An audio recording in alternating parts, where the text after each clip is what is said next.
आता गॅस सिलेंडरच्या नियमात आणखीन एक मोठा बदल करण्यात आला आहे।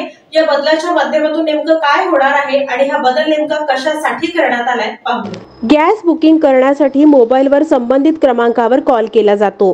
त्यानंतर संबंधित एजन्सीकडून तुमच्या घरी गॅस सिलेंडर पोहोच केलं जातं। परंतु यापुढे आता एलपीजी कंपनीद्वारे ग्राहकांना ऑनलाईन बुकिंग केल्यानंतर मोबाईलवर येणारा ओटीपी सांगणं बंधनकारक करण्यात आलंय।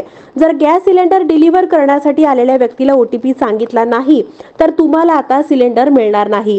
त्यामुळे ग्राहकांनो सावधान, ज्या मोबाईल क्रमांकावरून तुम्ही बुकिंग करत आहात त्यावर ओटीपी घरच्यांना देखील येणारा माहीत असणं गरजेचं आहे, अन्यथा तुमची तारांबळ उडाल्याशिवाय राहणार नाही।